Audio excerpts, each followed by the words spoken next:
இந்த சோதனைகளுக்கெல்லாம் பிறகு சஹாபாக்கள் சோதிக்கப்படுகிறார்கள். அல்லாஹ்வுடைய தூதர் முஹம்மது ரசூலுல்லாஹ் ஸல்லல்லாஹு அலைஹி வஸல்லம் அவர்களும் சோதிக்கப்படுகிறார்கள். ஒட்டுமொத்த சமூகமும் சோதனையில் உருண்டு கொண்டிருக்கிறது. ஒருபுறம் சஹாபாக்களை கொடுமைப்படுத்துகிறார்கள், இன்னொரு புறம் அல்லாஹ்வுடைய தூதருடைய குர்ஆனை கேட்க விடாமல் தடுக்கிறார்கள். சஹாபாக்கள் குர்ஆனை ஓதச் சென்றால் அவர்களை அடித்து துன்புறுத்துகிறார்கள். இஸ்லாமிய மார்க்கம் வளருவதற்கு காஃபிர்கள் திட்டங்களையும் சூழ்ச்சிகளையும் தீட்டிக் கொண்டிருக்கும் பொழுது அல்லாஹ்வுடைய தூதர் ஸல்லல்லாஹு அலைஹி வஸல்லம் ஒரு முக்கியமான ஆலோசனையை சஹாபாக்களுக்கு கொடுத்தார்கள். நாம் எல்லோரும் வெளிப்படையாக வணக்க வழிபாடுகளை செய்துவிட்டு மறைமுகமாக வணக்க வழிபாடுகளை செய்ய தயாராகுவோம். ஆனால் நான் மட்டும் மக்களிடையே சென்று வணக்க வழிபாட்டை வெளிப்படையாக தொடர்கிறேன். இன்னைக்கு எனக்கு அபூ தாலிப் பொறுப்பாளி, நான் குறைஷ் வம்சத்தை சார்ந்தவன், அதனால் என்னை தண்டிப்பதிலிருந்து அவர்கள் கொஞ்சம் பயந்திருப்பார்கள். எனவே நீங்கள் பாதுகாப்பாக இருக்க வேண்டும் என்ற காரணத்தால் தாருல் அர்கம் என்ற ஒரு இடத்தை நான் தேர்ந்தெடுக்கிறேன். அல் அர்கம் இப்னு அபில் அர்கம், அல் அர்கம் இப்னு அபில் அர்கம், அந்த சஹாபியுடைய ஒரு வீட்டை தேர்ந்தெடுத்து அல்லாஹ்வுடைய தூதர் ஸல்லல்லாஹு அலைஹி வஸல்லம் சஹாபாக்கள் ஒன்று கூடக்கூடிய இடமாக அந்த வீட்டை ஆக்குகிறார்கள். யார் இந்த அல் அர்கம் இப்னு அபில் அர்கம்? ஏன் இவருடைய வீடை அல்லாஹ்வுடைய தூதர் தேர்ந்தெடுத்தார்கள்? இவர் பனு மக்ஸூமுடைய கோத்திரத்தை சார்ந்தவர். யார் பனு மக்ஸூம்? மேலே இரண்டு பேரை பார்த்தோம். யாரெல்லாம்? அபூ ஜஹல், அல் வலீத் இப்னு முகைரா, பனு மக்ஸூம். ஏன் அல்லாஹ்வுடைய தூதர் அர்கமுடைய வீட்டை தேர்ந்தெடுத்தார்கள்? இதில் ஒரு ஞானம் இருக்கிறது. பனு மக்ஸூமுடைய கோத்திரத்தார்கள் அப்து மனாஃபுடைய கோத்திரத்தார்களுக்கு என்ன செய்ய மாட்டார்கள்? உதவி செய்ய மாட்டார்கள்.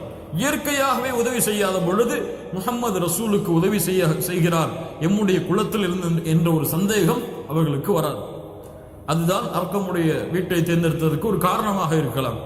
இரண்டாவது, இவர் இஸ்லாமை ஏற்ற தோழர்கள் முதலாவது வரிசையில் வரக்கூடிய தோழர் அர்கம். அந்த இஸ்லாமை ஏற்றுக்கொண்ட 10 தோழர்கள் ஒருவராக அர்கம் ரலியல்லாஹு அன்ஹு அவர்கள் இருப்பார்கள். இன்னொன்று, சஃபா மலைக்கு அருகில் அர்கம் அவர்களுடைய வீடு இருந்தது. சஃபா மலை எங்கே இருக்கிறது? காபாவிற்கு மிக அருகில் இருக்கிறது. இப்போ இயற்கையாகவே மக்கள் நடமாடக்கூடிய இடம், அதுவும் தெரிந்த பனு மக்ஸூமுடைய கோத்திரத்தார், அதுவும் இஸ்லாமை ஏற்ற முதலாவது தோழர், நம்பிக்கை மிக்கவர்.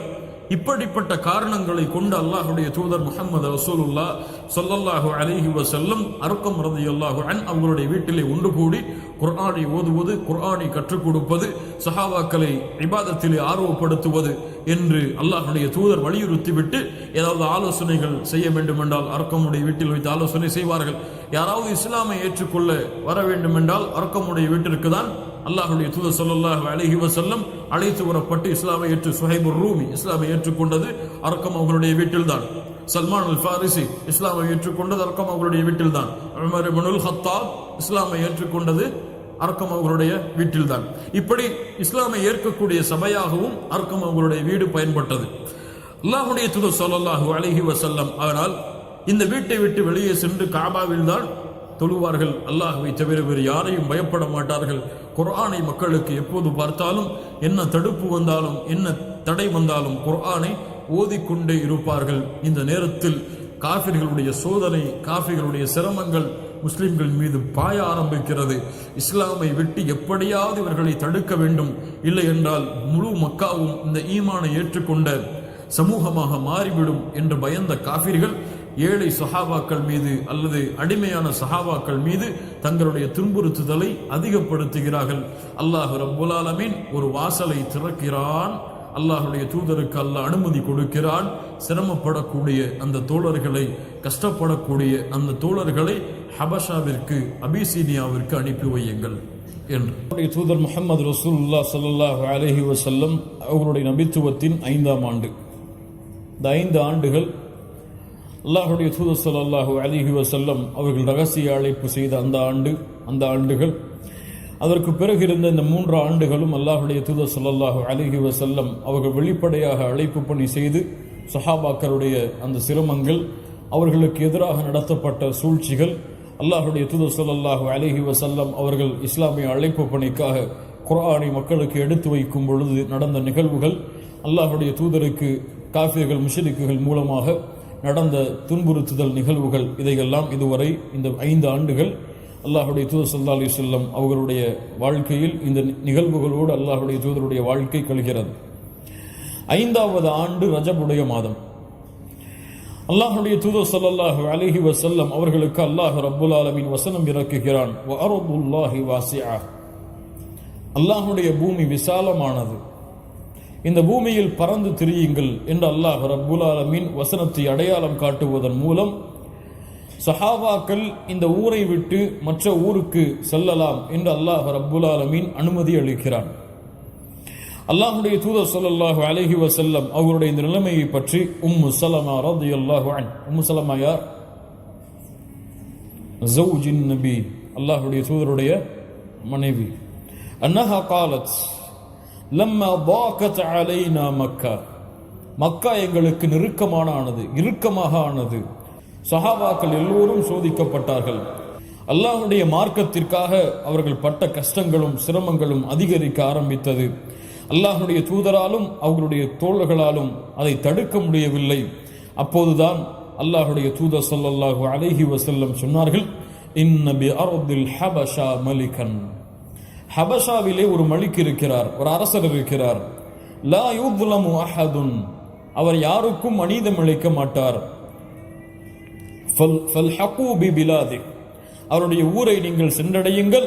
ஹத்தா யஜ்அல் அல்லாஹு லக்கும் ஃபரஜம் வ மஹ்ரஜம் மிம்மா அன்தும் ஃபீ, நீங்கள் இருக்கக்கூடிய இந்த நிலைமையை விட்டு அல்லாஹ் ரப்புல் ஆலமீன் வெளியேறக்கூடிய ஒரு வாய்ப்பை அல்லாஹ் ஏற்படுத்துவான். சஹாபாக்களுக்கு சொல்லுகிறார்கள், அல்லாஹ்வுடைய தூதர், இப்படி ஹபஷாவிலே ஒரு மலிக் இருக்கிறார், அவரிடத்திலே செல்லப்பட்ட யாரையும் அவர் அநீதம் இழைக்க மாட்டார், அவரிடத்திலே செல்லுங்கள், அல்லாஹ் ரப்புல் ஆலமீன் ஒரு விடியலை உங்களுடைய வாழ்க்கையில் ஏற்படுத்துவான் என்று சஹாபாக்களுக்கு அல்லாஹுடைய தூதர் அறிவிப்பு செய்கிறார்கள். ஹபஷா நாட்டைச் சேர்ந்த ஒரு தோழர் அல்லாஹுடைய தூதருடைய சபையில் இருக்கிறார். அவர் யார்? பிலால் அல் ஹபஷி. பிலால் ஹபஷாவை சார்ந்தவர். ஹபஷாவுடைய நிலைமை அல்லாஹுடைய தூதர் ஸல்லல்லாஹு அலைஹி வஸல்லம் அறிகிறார்கள்.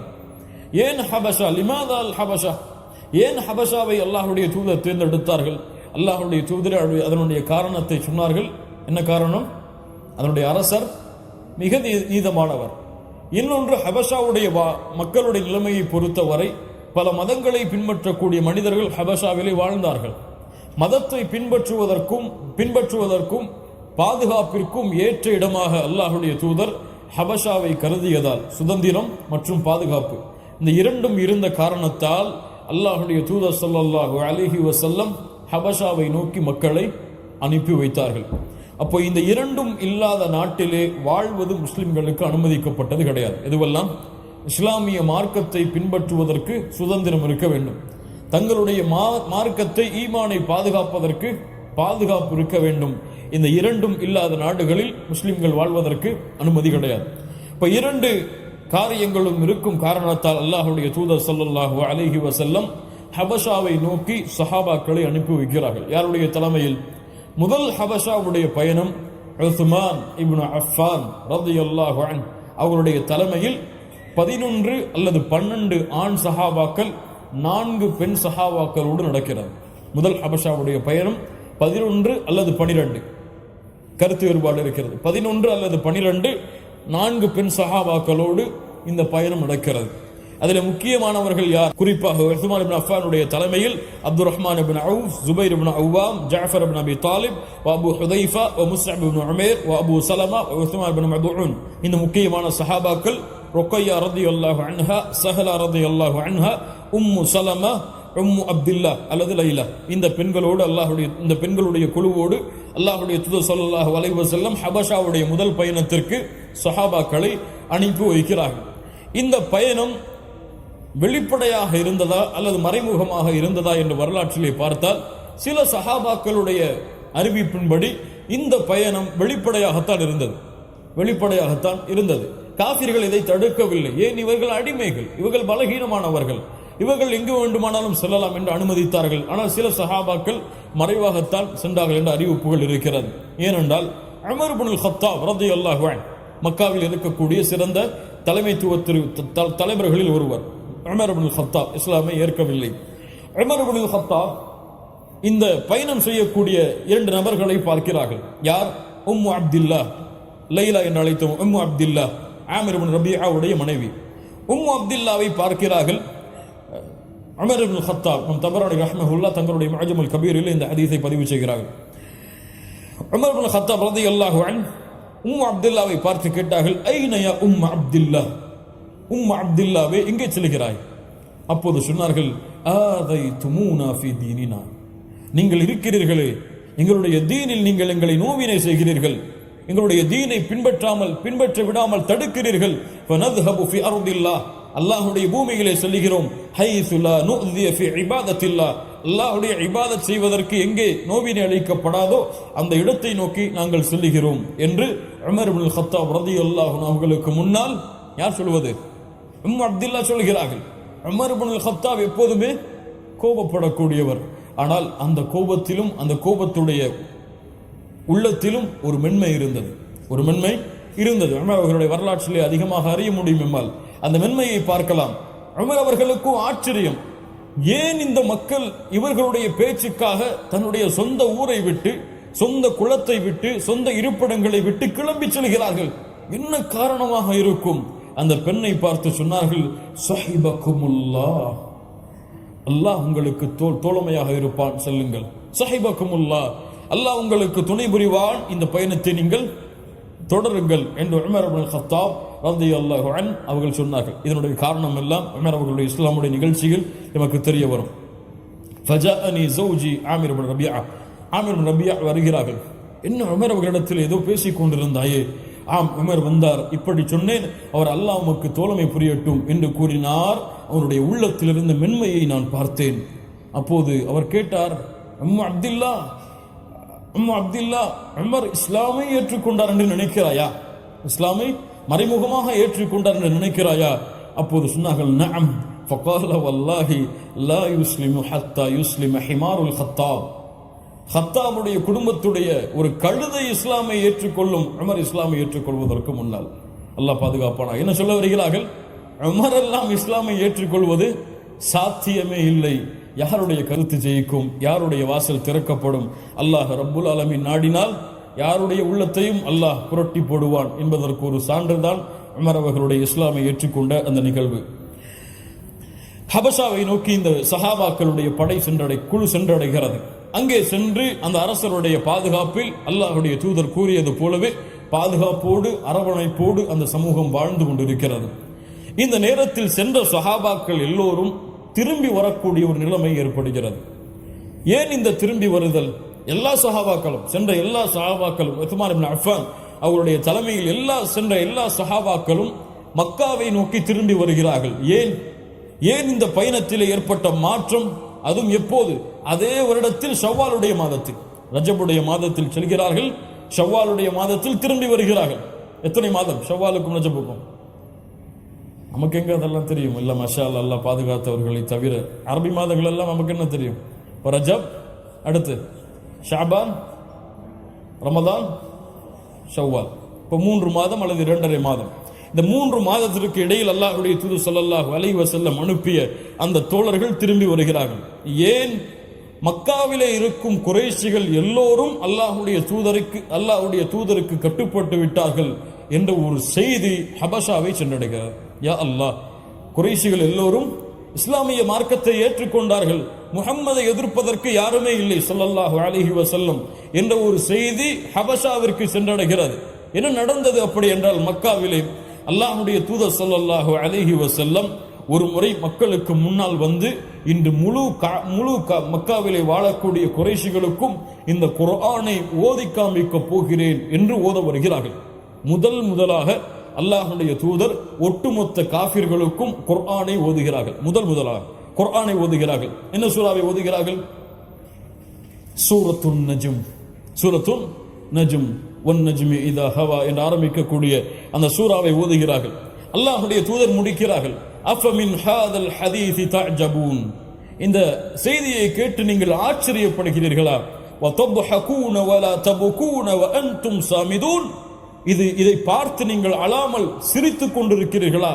ஃபஸ்ஜுது லில்லாஹி வஅபுது, அல்லாஹ்வை வணங்குங்கள், அல்லாஹ்விற்கு சுஜூது செய்யுங்கள் என்று அல்லாஹ்வுடைய தூதர் இந்த சூராவை முடித்து சுஜூது செய்கிறார்கள். இமாம் புகாரி ரஹிமஹுல்லாஹ் பதிவு செய்கிறார்கள், இப்னு அப்பாஸ் ரலியல்லாஹு அன்ஹுமா கூறுவதாக, சஜத பின் நஜ்ம், அல்லாஹ்வுடைய தூதர் சூரத்து நஜ்மை ஓதி சஜ்தா செய்தார்கள். வ சஜத மஅஹுல் முஸ்லிமூன், அவர்களோடு யார் சஜ்தா செய்தார்கள்? முஸ்லிமூன், முஸ்லிம்கள் சஜ்தா செய்தார்கள். வல் முஷ்ரிகூன், யார் சஜ்தா செய்தார்கள்? வல் முஷ்ரிகூன வல் ஜின்னு வல் இன்ஸ். அல்லாஹ் அக்பர். முஸ்லிம்கள் சஜ்தா செய்தார்கள், முஷ்ரிக்குகள் சஜ்தா செய்தார்கள், ஜின்களும் மனிதர்களும் என ஒட்டுமொத்த அந்த இடத்தில் நின்று கொண்டிருந்த எல்லோரும் அல்லாஹ்வுடைய தூதருக்கு முன்னால், அல்லாஹ்வுடைய தூதரோடு அல்லாஹ்விற்கு சஜிதாவிலே விழுந்து விடுகிறார்கள். லா இலாஹ இல்லல்லாஹ். குர்ஆனுடைய மாற்றத்தை பாருங்கள். அதுவும் யார் ஓதுவது? முஹம்மது ரசூலுல்லாஹ் ஸல்லல்லாஹு அலைஹி வஸல்லம் அவர்களுடைய கிராஅ ஜலாலுல் குர்ஆன், அந்த குர்ஆனை அவர்களுடைய வாயில் ஓதுவதை கேட்ட சஹாபாக்கள், அங்கே இருந்த முஷ்ரிக்குகள், ஏன் குர்ஆன் அவங்களுடைய உள்ளத்தில் இருந்த பெருமையை கலட்டிவிடும், அவர்களுடைய உள்ளத்தில் இருந்த அழுக்குகளை நீக்கிவிடும்.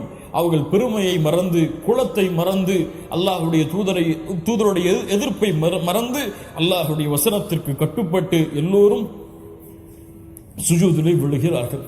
இந்த செய்தி மாறி மாறி மாறி ஹபஷாவிலே வாழ்ந்த முஸ்லிம்களுக்கு எப்படி போய் சேர்கிறது? அங்கே இருந்த எல்லோரும் இஸ்லாமை ஏற்றுக்கொண்டார்கள் என்று, இஸ்லாமை ஏற்றுக்கொண்டார்கள், வாருங்கள் மக்காவை திரும்புவோம் என்று உஸ்மான் இப்னு அஃபானுடைய தலைமையில் சஹாபாக்கள் திரும்பி வருகிறார்கள். ஆனால் வரக்கூடிய வழியிலேயே தெரிந்து விடுகிறது, இது பொய்யான செய்தி, இது பொய்யான செய்தி. இப்ப என்ன செய்யலாம்? சிலர் சொல்கிறார்கள், வாருங்கள் ஹபஷாவிற்கு திரும்பி சென்று விடுவோம் என்று. சில சஹாபாக்கள் ஹபஷாவை நோக்கி செல்ல ஆரம்பிக்கிறார்கள்.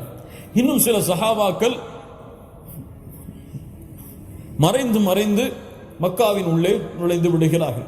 இன்னும் சில சஹாபாக்கள் குறைஷிகளுடைய பாதுகாப்பை பெற்று மக்காவிற்கு நுழைகிறார்கள். உதாரணமாக அபூ சலமா, உம்மு சலமா அவர்கள் அபூ லஹபுடைய பாதுகாப்பை பெறுகிறார்கள். முதலில் அபூ தாலிபுடைய பாதுகாப்பை பெறுகிறார்கள். அதற்கு பிறகு குலச்சண்டை நடக்கிறது. அபூ லஹபுடைய பாதுகாப்பை பெற்று மக்காவிலே இருக்கிறார்கள். உஸ்மான் இப்னு மத்ஊன், வலீத் இப்னு முகீரா, யார் சம்பவத்தில் பார்த்துட்டே இருக்கோம், பனு மக்சூமுடைய கோத்திரத்தை சார்ந்தவர். வலீத் இப்னு முகீராவை சந்தித்து, எனக்கு நீ பாதுகாப்பை கொடு என்று கேட்கிறார்கள். எனக்கு நீ பாதுகாப்பை கொடு, எனக்கு நீ பொறுப்படுத்துக, நீ பொறுப்படுத்தால் மக்காவிலே யாரும் என்னை தொந்தரவு செய்ய மாட்டார்கள். இப்போ உஸ்மான் இப்னு மத்ஊன் அவர்களுக்கு வலீத் இப்னு முகீரா பாதுகாப்பராக நியமிக்கப்படுகிறார்கள். வலீத் இப்னு முகீரா பார்க்கிறார்கள், நாம் வலீத் இப்னு முகீரா அவர்களிடம் உஸ்மான் இப்னு மத்ஊன் பார்க்கிறார்கள், நாம் வலீத் இப்னு முகீராவுடைய பாதுகாப்பில் இருப்பதால் காஃபிர்கள் எம்மை தொந்தரவு செய்யவில்லை. ஆனால் பிலால் இவர்கள் போன்ற சஹாபாக்களை எல்லாம் காஃபிர்கள் தொந்தரவு செய்கிறார்களே, இதனுடைய மனதுக்கு உருத்தமாக இருக்கிறது. நான் வலீத் இப்னு முகீராவுடைய பாதுகாப்பில் இருந்து நீங்க போகிறேன் என்று வலீத் இப்னு முகீராவை சந்திக்கிறார்கள். இப்னு அம், இப்படி நான் இடத்திலே பாதுகாப்பை கேட்டேன், நீங்களும் பாதுகாப்பை கொடுத்தீர்கள், எனக்கு இந்த பாதுகாப்பு தேவையில்லை, நீ பாதுகாப்பிலிருந்து நீக்கி விடுங்கள் என்று சொன்னார்கள். வலீத் இப்னு முகீரா சொன்னார், இப்படி பாதுகாப்பில் இருப்பதானே உனக்கு சிறந்ததாக இருக்கும், ஏன் இப்படி செய்கிறாய்? இல்லை, என்னை நீக்கி விடுங்கள். வலீத் இப்னு முகீராவும் உஸ்மான் இப்னு மத்ஊன் அவர்களும் காபாவிற்கு அருகில் வருகிறார்கள், அழைக்கிறார்கள் குறைஷிகளை. வலீத் இப்னு முகீரா சொல்லுகிறார், உஸ்மான் இப்னு மத்ஊனுக்கு கொடுத்த பாதுகாப்பை நான் நீக்கிக் கொள்கிறேன். உஸ்மான் இப்னு மத்ஊன் சொன்னார்கள், ஆம், இவர்களுடைய பாதுகாப்பிலிருந்து நான் நீங்கி விடுகிறேன், நானும் இப்போது மற்ற முஸ்லிம்களை போன்றுதான். இன்னும் பாருங்கள், மற்ற முஸ்லிம்களை போன்றுதான் என்று வலீத் இப்னு முகீரா இடத்திலிருந்து விடுதலை பெற்ற உஸ்மான் இப்னு மத்ஊன் அவர்கள் சொன்னார்கள். அதற்கு பிறகு அவர்கள் திரும்பி செல்லக்கூடிய வழியில் லபீத் என்ற ஒரு கவிஞர் அங்கே இருந்து கொண்டிருக்கிறார், வெளியூரிலிருந்து வந்திருக்கிறார் விருந்தாளியாக. லபீத் கவிதைகளை பாடுவதில் சிறந்தவர். அல்லாஹ்வுடைய தூதர் இவருடைய கவிதையில் ஒரு கவிதையை எடுத்து சொன்னார்கள். இவருடைய கவிதையிலிருந்து ஒரு கவிதையை எடுத்து சொன்னார்கள். அந்த லபீத் மக்களுக்கு கவிதையை படித்துக் கொண்டிருக்கிறார். அவர் சொன்னார், அவர் அவர் கவிதையை கூறிக்கொண்டிருந்தார், அலா குல்லு ஷைஇன் மா ஹலல்லாஹ பாத்தில், அல்லாஹுவை தவிர மற்ற அனைத்தும் மீன்தான். இவருடைய கவிதையில் சிறந்த கவிதை அல்லாஹ்வுடைய தூதர் இதை எடுத்து சொன்னார்கள் ஒரு முறை. அலா குல்லு ஷைஇன் மா ஹலல்லாஹ பாத்தில், அல்லாஹுவை தவிர மற்ற அனைத்தும் மீன்தான். உஸ்மான் இப்னு மத்ஊன் அந்த இடத்தில் நிற்கிறார்கள். அப்போது வலீத் இப்னு முகீராவும் இருக்கிறார். உஸ்மான் அவர்கள் சொன்னார்கள், சதக்த, ஆம், உண்மை சொன்னாய், உண்மை சொன்னாய்.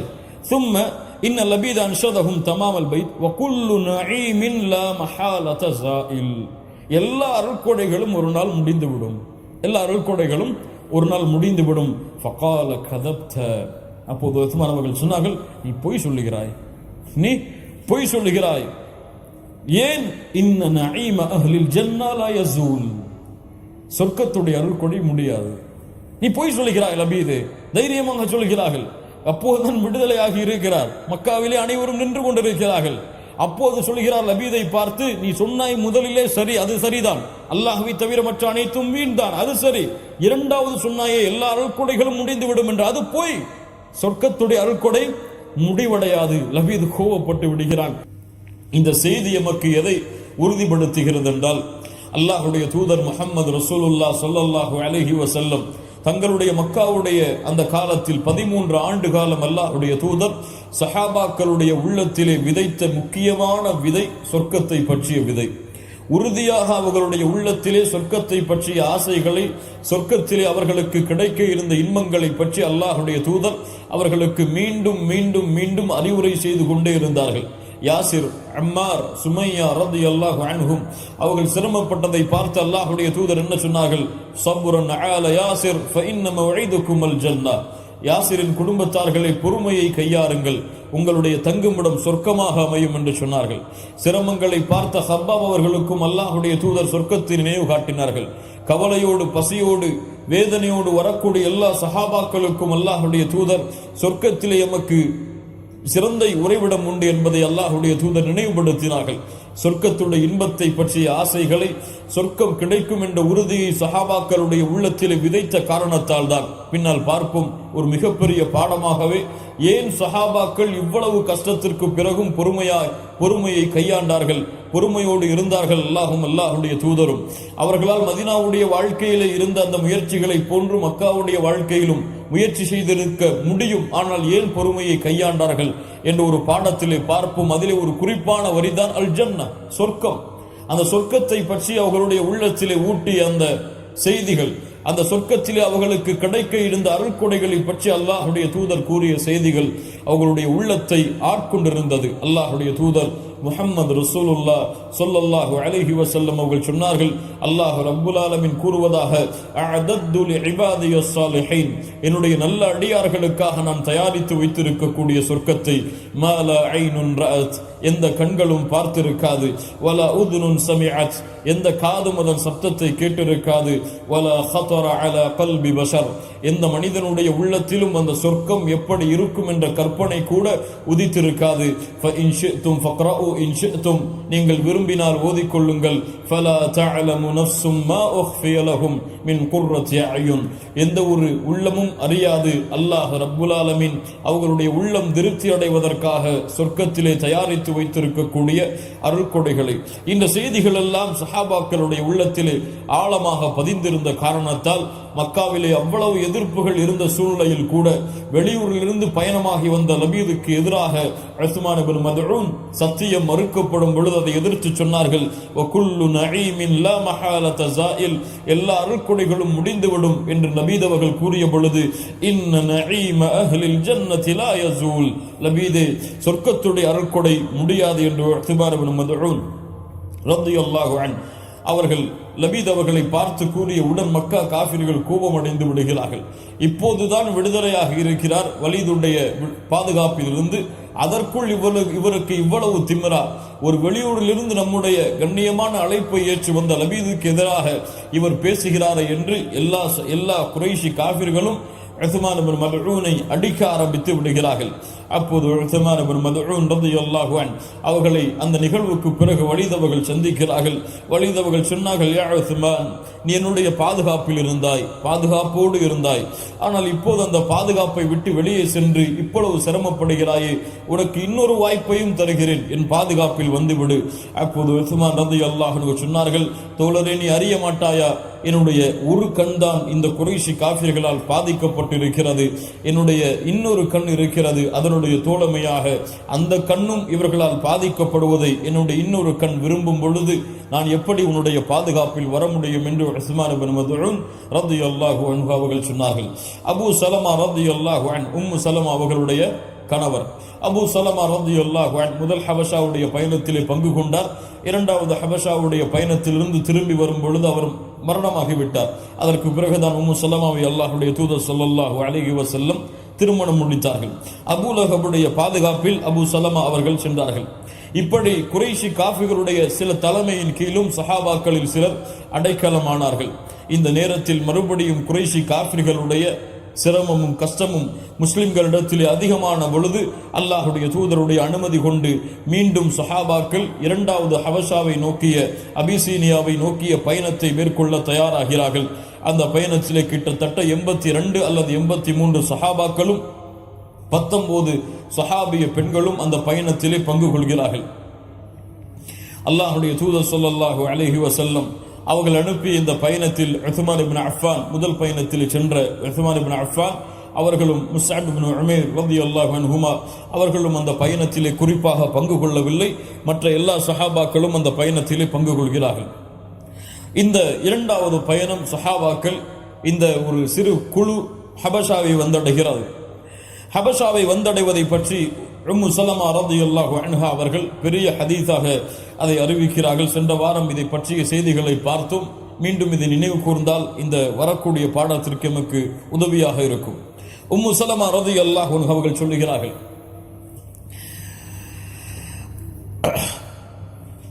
நாங்கள் எல்லோரும் ஹபஷாவை வந்தடைந்தோம். லம்மா நஸலத் அரதல் ஹபஷா, நாங்கள் ஒரு சிறந்த அண்டை வீட்டார்களுடைய வீட்டை நோக்கி, உறைவிடத்தை நோக்கி, பாதுகாப்பையும் நிம்மதியும் தரக்கூடிய ஒரு இடத்தை நோக்கி நாங்கள் பயணமாக இருந்தோம். ஹபஷாவை நோக்கி நாங்கள் அல்லாஹுவை வணங்குவதற்கும் அல்லாஹுவை வணங்குவதற்கு எதிராக இருக்கக்கூடிய ஷிர்க்கை விட்டும் எங்களை பாதுகாப்பதற்கு ஒரு சிறந்த நாடாக ஹபஷா இருந்தது. இதை அறிந்த குறைஷி காஃபிர்கள் இந்த முஸ்லிம்கள் அங்கே பயணமாகிறார்கள், அங்கே நிம்மதியாக இருப்பார்கள் என்று பொறாமை கொண்டு குறைஷிகளில் 2 பேரை ஒரு மிகப்பெரிய அன்பளிப்போடு அனுப்புகிறார்கள் ஹபஷாவை நோக்கி. அதில் ஒருவர் தான் அப்துல்லா இப்னு அபி ரபீஅத் இப்னு முகைரா அல் மக்ஸூமி குலத்தைச் சேர்ந்த அப்துல்லா இப்னு அபி ரபீஅ அல் முகைரா. அவரும் அம்ர் இப்னு ஆஸ் இப்னு வாயில் ஸஹ்மி, இவர் பின்னால் சஹாபியாக மாறுகிறார். முன்னால் முஷ்ரிக்குகளுடைய கூட்டத்தில் இருந்தார். அம்ர் இப்னு ஆஸ் ரலியல்லாஹு அன்ஹு. இருவரும் ஹபஷாவை நோக்கி பயணமாகிறார்கள். யாருக்காக? யாருடைய பொறுப்பில்? குறைஷிகளுக்கு பொறுப்பேற்று இந்த இருவரும் பயணமாகிறார்கள். எதற்காக? அங்கே அடைக்கலமாக இருந்த முஸ்லிம்களை மீண்டும் மக்காவிற்கு கொண்டு வருவதற்காக. இருவரும் சென்று முதலாவதாக ஹபஷாவை ஆளக்கூடிய நஜ்ஜாசி மன்னரை சந்திக்காமல் அவருடைய குழுவில் இருந்த மந்திரிகளையும் மார்க்க அறிஞர்களையும் சந்தித்து அன்பளிப்புகளை அவர்களுக்கும் கொடுத்து சொல்கிறார்கள், இவர்கள் எங்களுடைய ஊரில் இருந்து அகதிகளாக உங்களை நோக்கி வந்து விட்டார்கள். இவர்கள் நீங்கள் ஏற்றுக்கொண்ட மார்க்கம் இல்லாத ஏதோ ஒரு புதுமையான மார்க்கத்தை இவர்கள் கூறுகிறார்கள். அதனால் இவர்களை திருப்பி அனுப்ப நீங்கள் தான் உங்களுடைய ஹபஷா மன்னருக்கு அறிவுரை செய்ய வேண்டும். நாங்கள் அவரிடத்திலே முறையிடும் பொழுது எங்களுக்கு உதவி செய்ய வேண்டும் என்று அங்கே இருந்த மந்திரிகளிடத்திலும் அங்கே இருந்த மார்க்க அறிஞர்களிடத்திலும் இந்த 2 குறைஷி தலைவர்களும் அனுமதி கேட்டு அவர்களிடத்திலே அந்த அன்பளிப்புகளை கொடுக்கிறார்கள். அதற்கு பிறகு ஹபஷாவுடைய மன்னரை நேரடியாக சந்தித்து சொல்லுகிறார்கள், இப்படி உங்களுடைய மார்க்கத்தை ஏற்றுக்கொள்ளாத, எம்முடைய மார்க்கத்தையும் ஏற்றுக்கொள்ளாத சில மூடர்களான சிறுவர்கள் உங்களிடத்திலே வந்திருக்கிறார்கள். அய்யூஹல் மலிக், இன்னஹு கது சபா இலா பலதிக மின்னா கில்மானுன் சுஃபஹா ஃபஅரகு தீன கௌமிஹிம் வலம் யதுகுலு ஃபீ தீனிக். அவர்களுடைய ஊரில் இருந்த அவர்களுடைய மக்களுடைய தீனிலிருந்தும் வெளியேறி உங்களுடைய தீனிலும் நுழையாமல் வஜாஉ பிதீனின் முபதஅ, ஒரு புதிதான ஒரு மார்க்கத்தை ஏற்றுக்கொண்டு இவர்கள் வந்திருக்கிறார்கள். லா நஅரிஃபுஹு நஹ்னு வலா அன்ஸ், அதை பற்றி எமக்கும் எதுவும் தெரியாது, உங்களுக்கும் எதுவும் தெரியாத ஒரு புதுமையான மார்க்கத்தை இங்கே வந்திருக்கக்கூடிய அந்த முஸ்லிம்கள் சஹாபாக்கள் கொண்டு வந்திருக்கிறார்கள். உங்களிடத்தில் எங்களை அனுப்பி இருக்கிறார்கள். அந்த மக்காவில் இருந்த கண்ணியமான குறைஷிகள் இவர்களை பற்றி நன்கறிந்து இவர்களுடைய குடும்பத்தார்கள் இவர்களை மீண்டும் அவர்களிடத்திலே அழைத்து வருவதற்காக எங்கள் இருவரையும் உங்களிடத்திலே அனுப்பி இருக்கிறார்கள். நாங்கள் உங்களை நம்பி வந்திருக்கிறோம். ஃபஅஸ்லிமுஹும் இலைஹிமா. அப்போது அங்கே இருந்த மந்திரிகளும் சொன்னார்கள், ஃபஅஸ்லிமுஹும் இலைஹிமா, அவர்களை இவர்களிடத்திலே சென்று அனுப்பிவிடுவோம். ஏன், இவர்களை பற்றி அவர்கள் தான் அதிகமாக அறிந்தவர்கள், இவர்கள் உண்மையைத்தான் சொல்கிறார்கள் என்று அந்த மந்திரிகளும் அந்த ஹபஷாவை ஆண்டு கொண்டிருக்கக்கூடிய நஜ்ஜாசிக்கு அறிவுரை சொன்ன பொழுது ஃபகதிபல் நஜ்ஜாசி, நஜ்ஜாசி அரசன் கோபப்படுகிறார். காலல்லா ஹல்லா ஐ முல்லா இதன் லா உஸ்லிமுகும் இலைஹிமா, அவர்களை நாம் எப்படி திருப்பி அனுப்புவது? எம்மை நாடி எம்மை தேர்ந்தெடுத்து வந்திருக்கக்கூடிய அந்த சஹாபாக்களை, அந்த முஸ்லிம்களை எப்படி நாம் திருப்பி அனுப்புவது? முடியாது.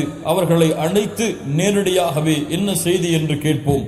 இவர்கள் கூறுவது உண்மை என்றால் அவர்களை திருப்பி அனுப்பிவிடுவோம்.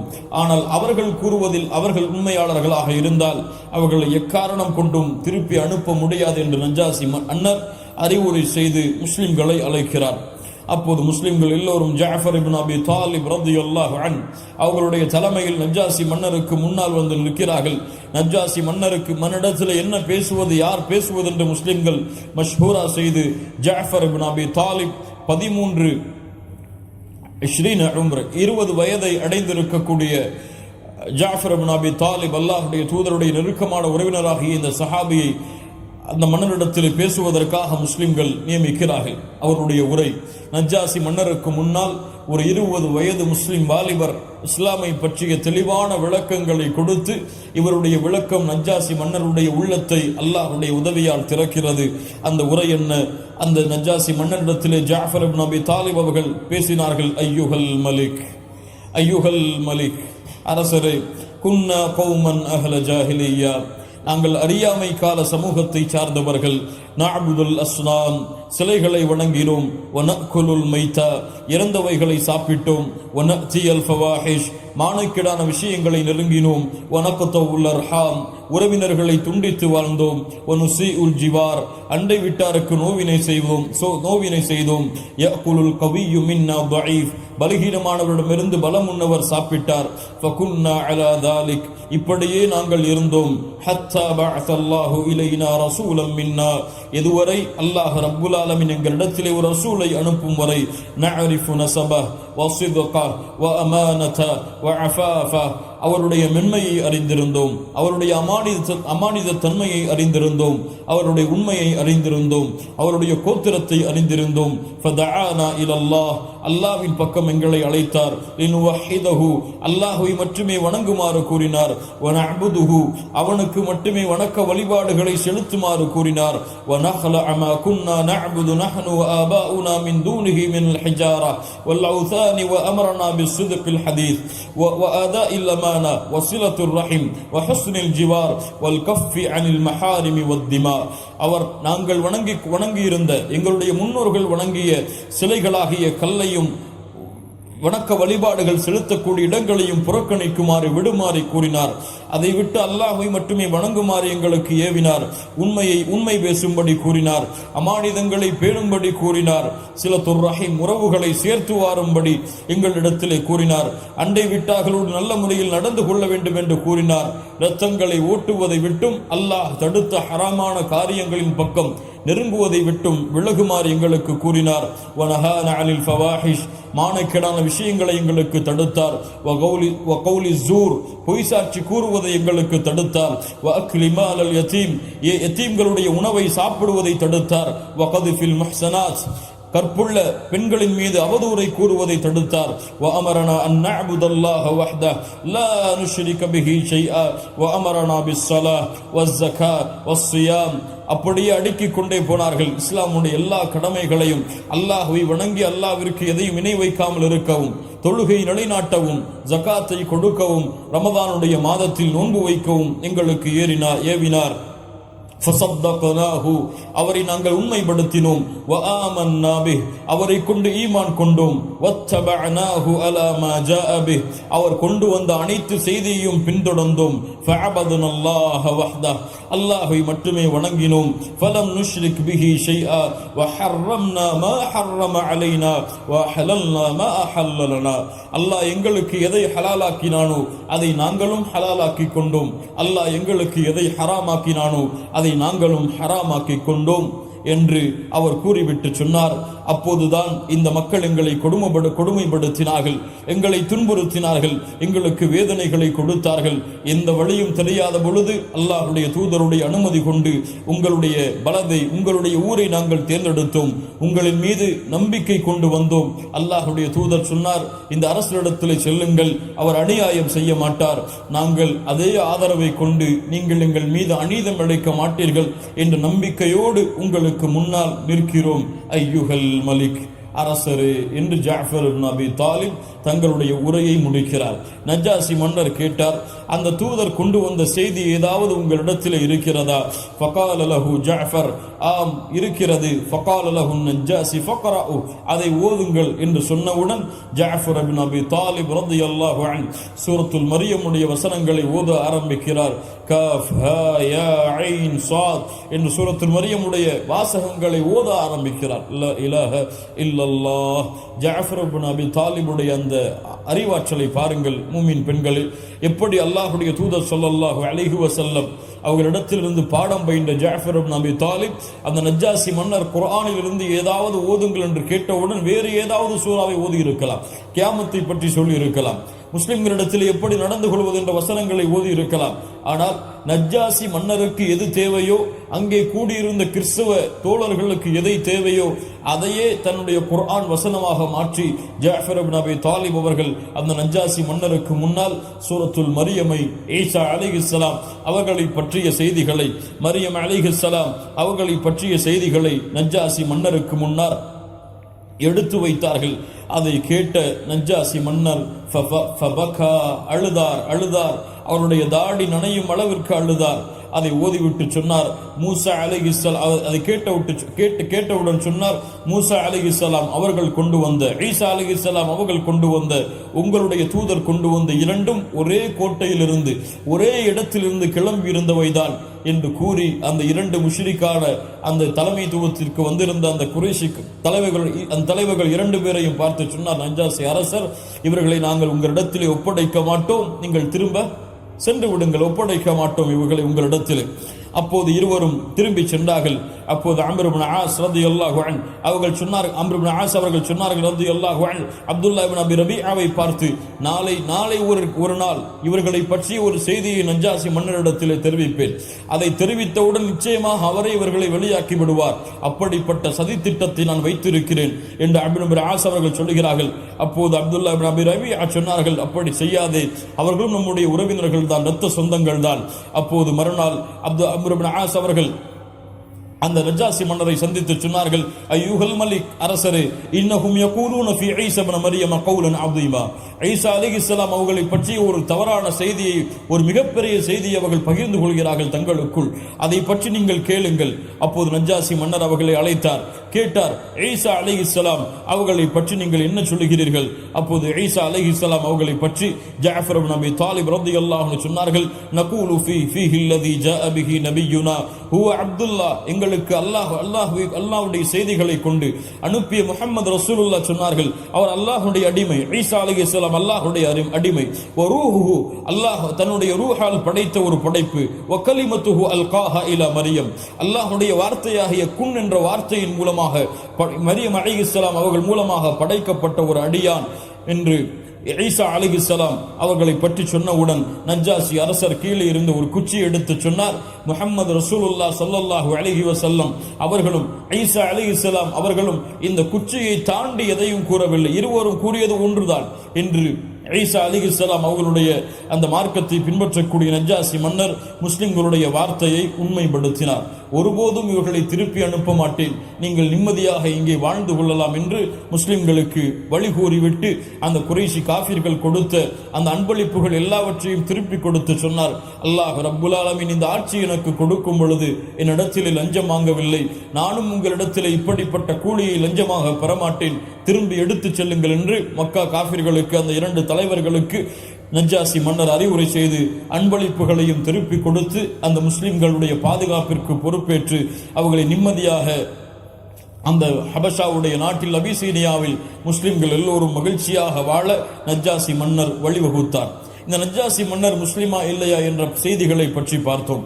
அல்லாஹ்வுடைய தூதர் ஸல்லல்லாஹு அலைஹி வஸல்லம் இந்த அஸ்ஹுமா என்று அழைக்கப்படக்கூடிய இந்த நஜ்ஜாசி மன்னர் இறந்த பிறகு அல்லாஹ்வுடைய தூதர் ஸல்லல்லாஹு அலைஹி வஸல்லம் ஸலாத்துல் காயிப் ஜனாஸா, காயிப் ஜனாஸாவுடைய தொழுகைக்கு சஹாபாக்களுக்கு அழைப்பு கொடுத்து எல்லோரையும் எல்லா முஸ்லிம்களையும் ஒரே சஃபிலே அனுபவிக்க செய்து ஃபகப்பர வகப்பர அர்பஅன் 4 தக்பீர்கள் ஜனாஸாவுடைய தொழுகைக்கு கூறி அல்லாஹ்வுடைய தூதர் ஸல்லல்லாஹு அலைஹி வஸல்லம் அவர்கள் தொழுகை நடத்தினார்கள்.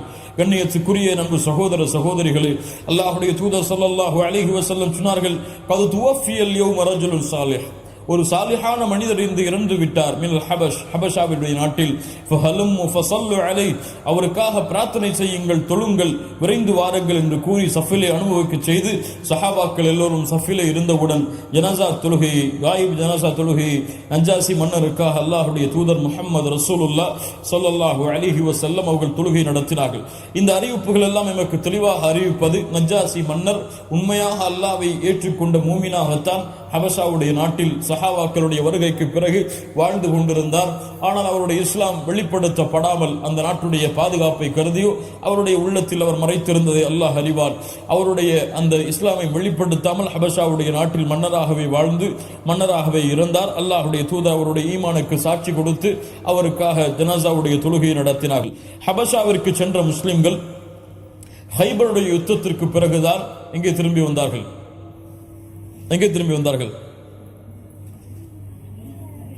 மதீனாவிற்கு திரும்பி வந்தார்கள். அதை பற்றி அஸ்மா பின்த் உமைஸ் ரலியல்லாஹு அன்ஹா அவர்கள் சொல்கிறார்கள். அஸ்மா பின்த் உமைஸ் அந்த சஹாபாக்களுடைய குழுவோடு ஹபஷாவை நோக்கி பயணமாகிய பெண்மணி.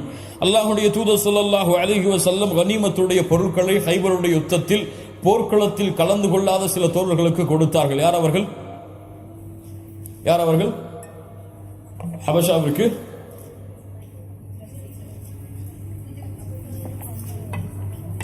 ஹபஷாவிற்கு ஹிஜ்ரத் செய்த சஹாபாக்கள் போர்க்களத்திலே கலந்து கொள்ளவில்லை என்றாலும் அவருடைய ஹிஜ்ரத்தை கண்ணியப்படுத்துவதற்காக அல்லாஹ்வுடைய தூதர் ஹைபருடைய யுத்தத்தில் பெற்ற கனிமத்துடைய பொருட்களை பங்கு வைத்தார்கள். அஸ்மா பின்த் உமைஸ் ரலியல்லாஹு அன்ஹா, ஹஃப்ஸா ரலியல்லாஹு அன்ஹா அவர்களுடைய வீட்டில் ஒரு முறை வருகிறார்கள். அப்போது யார் வருகிறார்?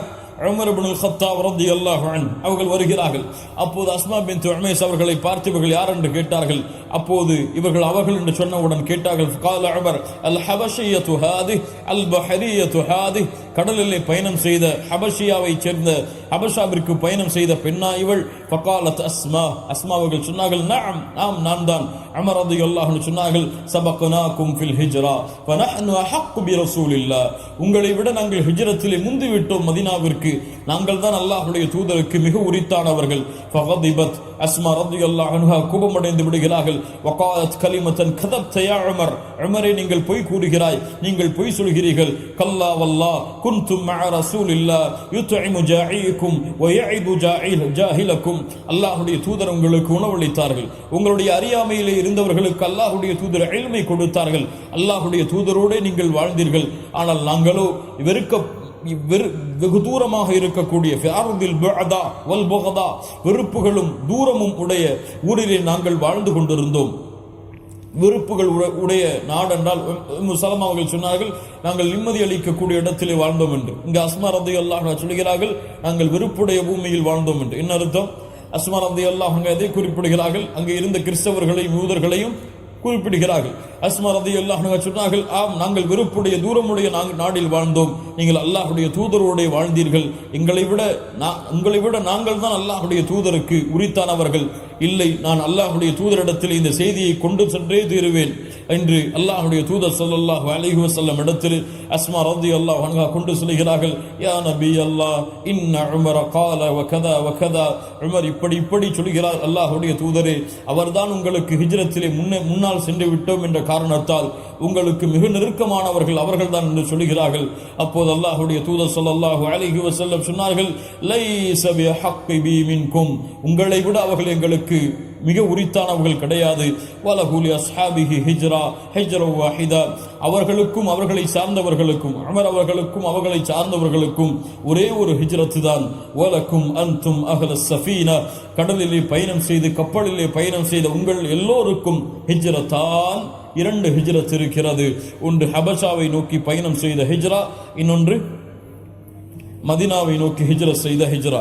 இந்த 2 ஹிஜ்ரத்திற்கு உரித்தான நீங்கள் தான் அவர்களை விட எங்களுக்கு உரித்தானவர்கள் என்று அல்லாஹ்வுடைய தூதர் ஸல்லல்லாஹு அலைஹி வஸல்லம் மேலும் அவர்களுடைய கண்ணியத்தை உறுதிப்படுத்தினார்கள்.